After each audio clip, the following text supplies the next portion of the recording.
नमस्कार, मी संदीप चव्हाण आणि आपण पाहताय LS मराठी बातमी. पार्थ पवार यांच्या संपत्ती विषयीची. काही दिवसांपूर्वीच पार्थ पवार हे आपल्या आजोबा शरद पवार यांच्यापेक्षा जास्त श्रीमंत असल्याची माहिती समोर आली आणि सर्वांनाच धक्का बसला. कारण 60 वर्षांची राजकीय कारकीर्द असलेल्या शरद पवारांना इतका पैसा कमावता आला नाही. मात्र त्यांच्या तसूभर असणाऱ्या पार्थ पवारांनी नेमका कुठे एवढा घाम गाळला की त्यांच्याकडे कोट्यवधींची मालमत्ता जमा झाली, असा प्रश्न अनेकांना पडला. मात्र पवार यांची मालमत्ता समजून घेण्यासाठी त्यांच्या कंपन्या आणि इतर मालमत्तांची माहिती घ्यावीच लागेल. तुम्हाला आठवत असेल तर मागे पार्थ पवार हे 1800 कोटींची जमीन केवळ 300 कोटींना घेतल्यानं चर्चेत आले होते. अर्थात अजित पवारांनी पार्थ पवारांवरील हे आरोप फेटाळून लावले होते. मात्र त्यानंतर पार्थ पवारांच्या एका कंपनीचं नाव समोर आलं आणि ती कंपनी म्हणजे अमेडिया. या कंपनीचं आणि पार्थ पवारांचं नेमकं काय कनेक्शन आहे आणि पार्थ पवारांचा या कंपनीत नेमका किती पैसा आहे समजून घेऊयात. आगामी राज्यसभा निवडणुकीच्या निमित्तानं राज्याच्या राजकारणातील माहिती समोर आली आहे. राजकारणातील प्रभावी घराणं असणाऱ्या पवार कुटुंबातील आजोबा अर्थात ज्येष्ठ नेते शरद पवार आणि त्यांचे नातू म्हणजेच दिवंगत उपमुख्यमंत्री अजित पवार यांचे सुपुत्र पार्थ पवार हे दोघे राज्यसभेवर बिनविरोध निवडून गेले आहेत. पण या निवडणुकीच्या निमित्तानं आलेल्या संपत्तीच्या आकडेवरून आजोबा शरद पवार यांच्यापेक्षा नातू पार्थ पवार हे श्रीमंत असल्याचं स्पष्ट झालंय. निवडणूक आयोगाकडे शरद पवार आणि पार्थ पवार यांनी राज्यसभा निवडणुकीसाठी उमेदवारी अर्ज दाखल केले होते.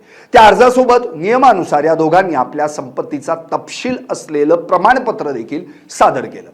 पार्थ पवार यांच्या नावे एकूण 88 कोटी 33 लाख रुपयांची मालमत्ता आहे. जंगम मालमत्ता 11 कोटी 35 लाख रुपये आहे. बँका, टपाल विभाग, विमा आणि वित्त संस्थांमधील मुदत ठेवी 3 कोटी 68 लाख रुपये इतकी आहे. समभाग, म्युच्युअल फंड्स आधी 1 कोटी 17 लाख रुपये आहेत.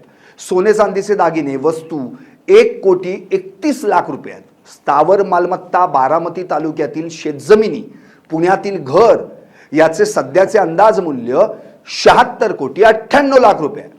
बँका किंवा वित्तीय संस्थांचे कर्ज 92 लाख 48 हजार रुपये आहे. एकूण मालमत्ता 88 कोटी 33 लाख 300 रुपये. अमेडिया एंटरप्राइजेस LLP मध्ये पार्थ पवारांचे सर्वात जास्त हिस्से आहेत. कंपनीतील मुख्य भागधारक म्हणून त्यांची ओळख आहे. अमेडिया एंटरप्राइजेस LLP मध्ये पार्थ पवार जवळपास 99% मालकीचे भागधारक आहेत. या कंपनीचा वापर प्रमुखपणे पुण्यातील जमिनीच्या व्यवहारात केला गेला होता, ज्यामुळे तो व्यवहार चर्चेत आला. या संदर्भात जमिनीचा करार, स्टॅम्प ड्युटी आणि नोंदणी प्रक्रियेत प्रश्न उपस्थित झाले होते. त्याच कंपनीच्या व्यवहारावरून केस देखील झाली. त्यात अनेक अधिकारी घरी गेले, त्यांच्यावर गुन्हे दाखल झाले.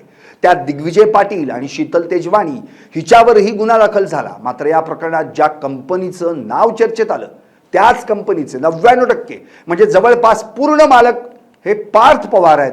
त्यामुळे पार्थ पवार यांच्यावर होणारे आरोप आणि राजकारणही बरंच चर्चेत आलं. अजितदादा हयात असताना त्यांच्यावरही असेच आरोप झाले. 70,000 कोटींच्या सिंचन घोटाळ्याचा भाजपनं केलेला आरोप हे महाराष्ट्र आजही विसरलेला नाही. मात्र पुढे दादा भाजपसोबत सत्तेत गेले आणि मोदींपासून ते अगदी फडणवीसांपर्यंत सर्वच नेत्यांना या आरोपांचा विसर पडला. पार्थ पवारही सत्तेत आहेत. तोपर्यंत हे आरोप आणि त्यावरून विरोधकांची होणारी टीका याला उत्तर द्यावं लागणार एवढं मात्र नक्की आहे. आजच्या काळचं राजकारण हे पूर्वीसारखं राहिलेलं नाहीये. पूर्वीच्या नेत्यांची बँक खाती रिकामी मिळायची, मात्र आता एकदा नगरसेवक जरी झाला तरी 2 पिढ्यांची व्यवस्था होते असं बोललं जातं. आणि पार्थ पवारांचा जन्मच सत्तेत झालाय, त्यामुळे हा पैसा या कंपन्या पार्थ पवारांना वडिलोपार्जित कमाईतून जरी मिळालेल्या असल्या तरी त्यांचा आकडा शरद पवारांपेक्षा जास्त निघाल्यानं चर्चा तर होणारच. पाहत रहा LS मराठी, सर्वांच्या वाटी, बातम्या सर्वांच्या सर्वांसाठी.